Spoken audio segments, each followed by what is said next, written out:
নমস্কাৰ। এই মুহূৰ্তত অসমৰ প্ৰত্যেকগৰাকী জনতালৈ দিবলৈ আহিছোঁ ডাঙৰ খবৰ। আজি হৈছে 20 জানুৱাৰী।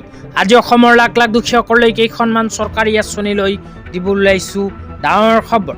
তো যিসকল মানুহে ভিডিঅ'টোত ক্লিক কৰিছে অনুগ্ৰহ কৰি ভিডিঅ'টো স্কিপ নকৰি প্ৰথমৰ পৰা শেষলৈ চাই থাকিব, কিয়নো এইটো ভিডিঅ'ৰ মাজত অৰুণোদয় আঁচনিৰ পৰা আৰম্ভ কৰি কৃষকসকললৈ কেইখনমান গুৰুত্বপূৰ্ণ খবৰ প্ৰদান কৰিম।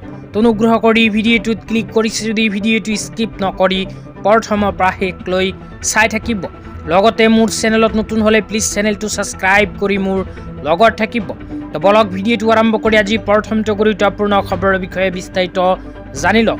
তো আজি প্ৰথমটো গুৰুত্বপূৰ্ণ খবৰ হ'ল অসম চৰকাৰে নতুনকৈ আৰম্ভ কৰা মুখ্যমন্ত্ৰী জীৱন প্ৰেৰণা আঁচনিলৈ। এইখন আঁচনিৰ জৰিয়তে অসম চৰকাৰে 25,000 টকাৰ এককালীন সহায় প্ৰদান কৰিব। তো আপোনালোকে মোবাইল স্ক্ৰীনত চাব পাৰিছে আঁচনিখনলৈ চৰকাৰৰ ফালৰ পৰা এনেকৈ এখন আপডেট প্ৰদান কৰিছে। ইয়াতে কি লিখা আছে পঢ়ি শুনাই দিছোঁ। ইয়াতে লিখা আছে মুখ্যমন্ত্ৰী জীৱন প্ৰেৰণা আঁচনি 2025 চনত চৰকাৰী মহাবিদ্যালয় বিশ্ববিদ্যালয় স্নাতকসকলৰ বাবে 25,000 টকাৰ এককালীন সহায়।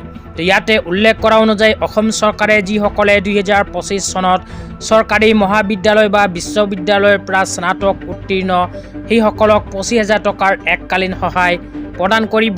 তাৰপিছত কোৱা হৈছে এইখন আঁচনিৰ জৰিয়তে অসম চৰকাৰে আৰ্থিক বোজা হ্ৰাস কৰিব। 2 নম্বৰত কোৱা হৈছে প্ৰতিযোগিতামূলক পৰীক্ষালৈ আগ্ৰহ বৃদ্ধি কৰিব শিক্ষাৰ্থীৰ। 3 নম্বৰত কৈছে শিক্ষাৰ পৰা কৰ্মজীৱনলৈ মসৃণ ৰূপান্তৰ কৰিব এইখন আঁচনিৰ জৰিয়তে অসম চৰকাৰে। তেতিয়া আপোনালোকক দিবলৈ আহিছোঁ আজি দ্বিতীয়টো খুবেই গুৰুত্বপূৰ্ণ খবৰ।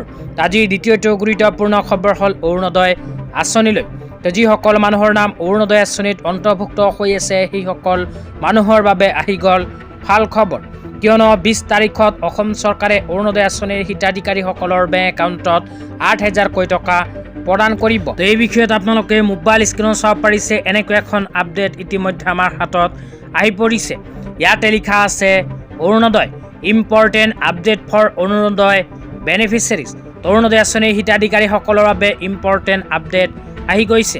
তাৰপিছত লিখা আছে in the month of January ন' অৰুণোদয় এমাউণ্ট উইল বি ক্ৰেডিটেড।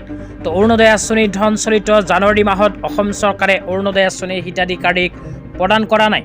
তাৰপিছত 2 নম্বৰত কৈছে in the month of February 8,000 will be credited to every Arunodoi beneficiaries account.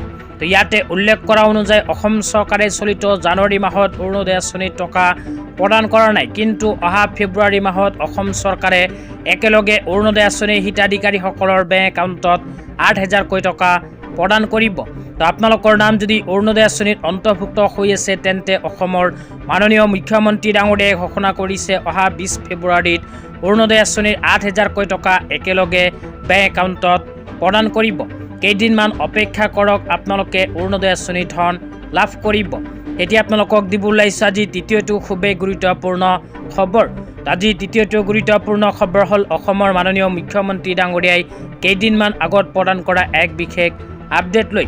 ইয়াতে লিখা আছে আমাৰ কৃষকসকলৰ বাবে এক শক্তিশালী সুৰক্ষা প্ৰদানকাৰী বৰ্তনী নিৰ্মাণৰ প্ৰয়াসত আমি সদায় অগ্ৰাধিকাৰ প্ৰদান কৰোঁ। তাৰপিছত লিখা আছে প্ৰধানমন্ত্ৰী ফচল বীমা যোজনাৰ অধীনত অভিলেখ সংখ্যক কৃষক পঞ্জীয়ন সুলভ প্ৰিমিয়াম আৰু শস্যৰ বিপদ আশংকাৰ বিৰুদ্ধে নতুন আত্মবিশ্বাস কঢ়িয়াত গুৰুত্বপূৰ্ণ ভূমিকাৰে আমি আগবাঢ়িছোঁ। ইয়াতে উল্লেখ কৰা অনুযায়ী ভাৰত চৰকাৰে কৃষকসকলক সহায় প্ৰদানৰ লক্ষ্যৰে আৰম্ভ কৰিছে এক বিশেষ আঁচনি। আঁচনিখনৰ নাম হ'ল প্ৰধানমন্ত্ৰী ফচল বীমা যোজনা আঁচনি। এইখন আঁচনিৰ জৰিয়তে কৃষকসকলে খেতি বাতি কৰাৰ পিছত সেই খেতিডৰা যদি কোনো প্ৰাকৃতিক দুৰ্যোগৰ ফলত ক্ষতি হয় তেন্তে প্ৰধানমন্ত্ৰী ফচল বীমা যোজনা আঁচনিৰ জৰিয়তে লাভ কৰে ক্ষতিপূৰণ। তো আজি ইমানেই, ভিডিঅ'টো চাই কেনে পালে নিশ্চয়